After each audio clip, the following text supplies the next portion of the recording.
Here's a video walk around our 68 Camaro.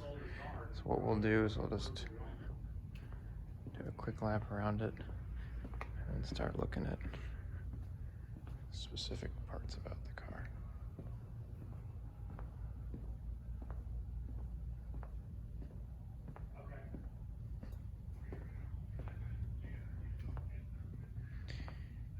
Alright, we'll start. So we're looking at the hood. You can see the body lines are, you can see that everything matches up like it's supposed to. Everything's consistent all the way down the car in terms of the body line on the hood. So we'll look at how the doors are hung. You can see the door right there. Everything, the gap is consistent all the way up. Again, back here, gap is nice and consistent there. Same basic story with the trunk. See the size of the gap there. Again, everything is consistent all the way around. See the gap going up there is nice. And moving on to the passenger side door. See again. The gap is nice there as well. Looking down the side of the car.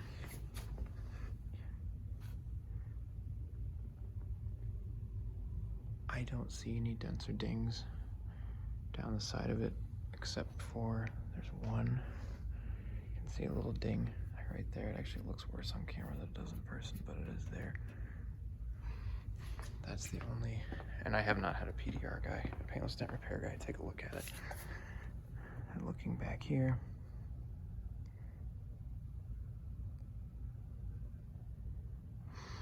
that's nice and straight. Save the one spot. Now looking at the driver's side rear quarter. This is nice and clean, and I do not see any dents or dings there. This right here is just, if you notice that, that's just a little, that's dirt right there, so that's not an actual flaw. Coming around to this side here.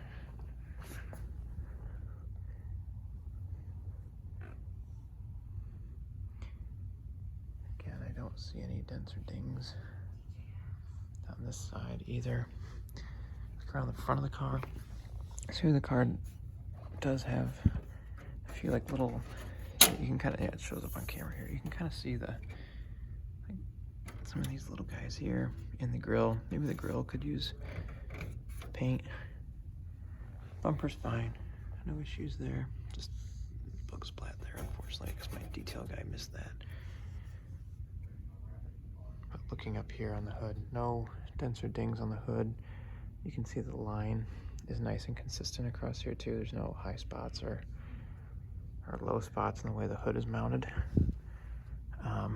In terms of flaws, so there's a chip on the leading edge of the hood there.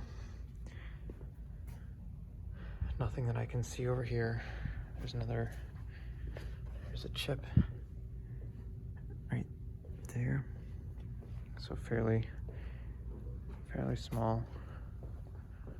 Looking at the roof, there's just some fingerprints there, but no dents or dings. Paint has a very, very nice shine. See again, the roof is really nice. Again, the paint is consistent throughout the car. There's no different levels of orange peel or anything like that anywhere around the car. So everything is consistent as it should be. Paint's honestly pretty strong on this car. So for some reason the SS badge, obviously the car is not a real SS, but the SS badge for some reason is this way. So maybe I'm just an idiot and haven't tried to straighten it out, but it's like a little, it's just the gas cap. I guess I haven't messed with it, but as of right now it's sitting a little off off kilter, which should be an easy fix, I would imagine.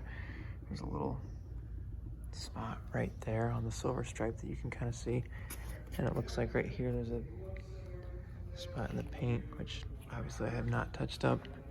There's nothing on this side, so I must have, maybe the trunk must have got it at one point, maybe.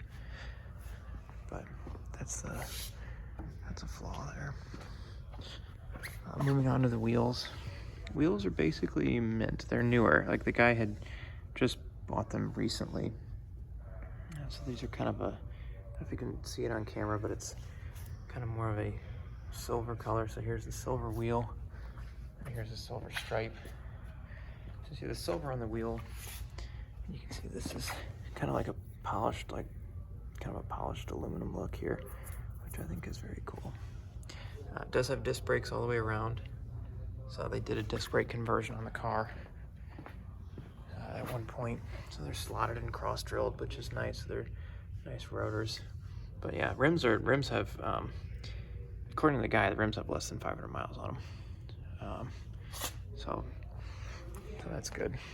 Tires also have great tread all the way around. No issues there. I'm just going to show you all four wheels.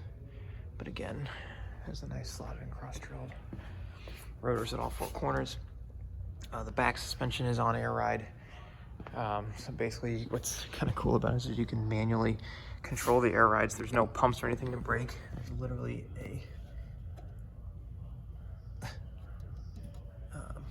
you just literally plug in an air compressor and you can pump the suspension up and down that way. It's very, not exactly the latest technology, but a pretty reliable way to change the ride height of the car without having to deal with any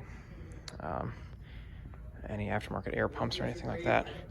You can see, like up here, I'm just kind of show you the dash. So the dash is also kind of a gray color. You can kind of see the windshield's making it kind of a different color, but it's a grayish ostrich material, even on the dash carrying through. So like this is obviously body colored, so this is the blue. Then there's blue leather on the dashboard here along with the ostrich to match the seats, as well as obviously the silver stripe. Moving inside, and the same theme is kind of carried throughout. So somebody did obviously basically full custom interior in terms of so even on the armrests and on the seats obviously are trimmed in blue with blue carpet throughout. Back seats are done the same way. So you can see the dash is in great shape.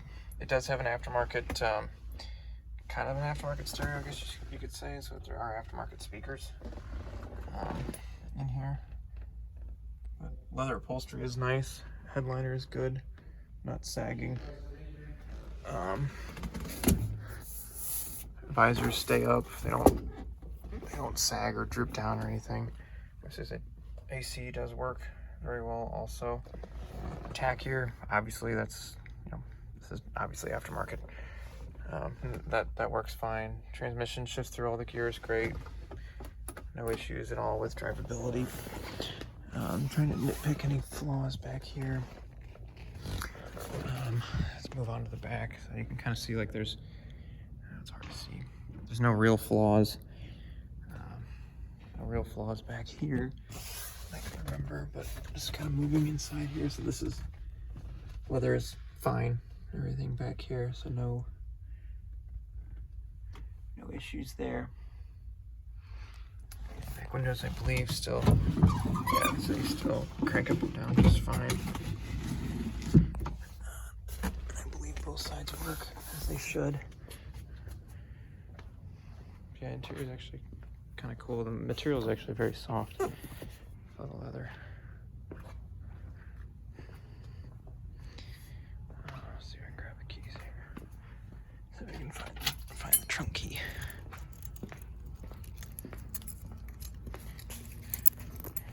Maybe I'll just come back in a minute here.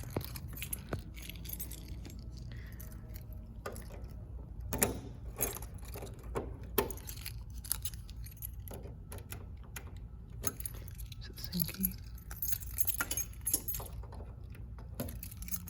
Actually, maybe it's this one. Oh, maybe it's this one. Yeah, I'm losing it. Okay. Alright, so here's the trunk. So this has obviously all been lined with kind of a rubberized coating at one point, I'm guessing, to prevent rust. But all this looks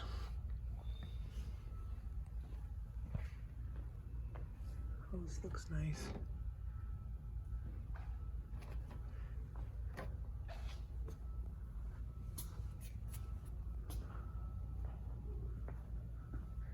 And this is all the paint looks nice underneath the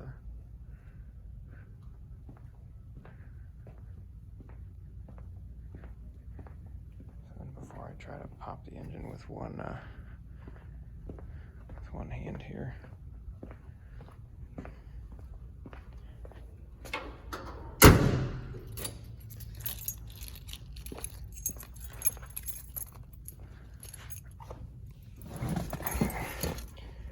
Watch the engine.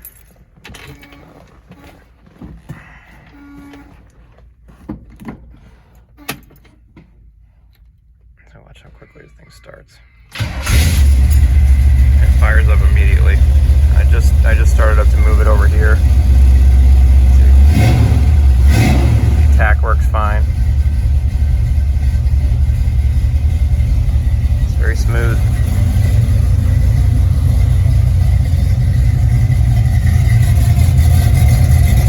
Got some dumps down here. May or may not be able to see behind the right there. Nothing crazy.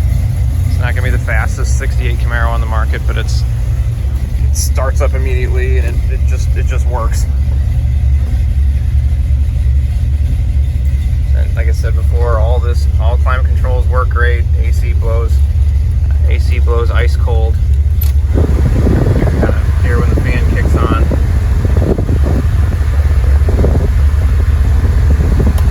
Kind of feel the AC getting colder, but all that works as it should. It comes out pretty strong actually.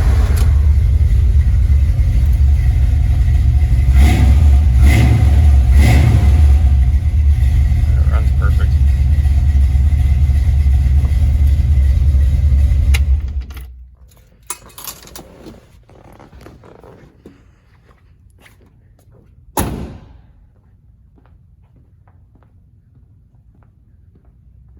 So overall, not perfect, but it's in pretty strong condition overall. You can see I just had it running inside here and it's really not even